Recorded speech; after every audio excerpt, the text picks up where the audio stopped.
আপনি জানেন কিনা আমি জানি না, কিন্তু আপনি ইতিহাসের পাতায় যতবার দেখবেন ততবারই আপনি বুঝতে পারবেন যে ছেলেরা কখনো মেয়েদেরকে ছেড়ে যায় না, বরং মেয়েরাই ছেলেদেরকে ছেড়ে যায়। হয়তো তার একটা জ্বলন্ত প্রমাণ বা একটা গল্প আমি আপনাদের কাছে শেয়ার করি এবং বলতেছি যে একটা ছেলে পাখি আর একটা মেয়ে পাখি, যদিও গল্পটা কেমন লাগবে জানি না, যে একটা ছেলে পাখি আর একটা মেয়ে পাখি দুজনে মিলে উঠতেছিল, উঠতে উঠতে হঠাৎ করে একটি মেয়ে পাখি তার ডানায় ব্যথা পায়। ব্যথা পেলে মেয়ে পাখিটা ছেলে পাখিটাকে বলছে যে তুমি আমাকে কখনো ছেড়ে যাবে না।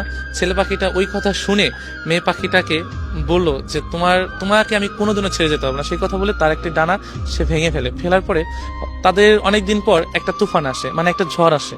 হ্যাঁ, ঝড় আসার পরে তখন অনেক ঝড় আসতেছে, যে এমন ঝড় তাদের বাসা আর থাকবে না। যদিও দুজন দুজনকে খুবই ভালোবাসতো, এতটাই ভালোবাসতো যে প্রকাশ করার মতো না, যদিও গল্প যেটা।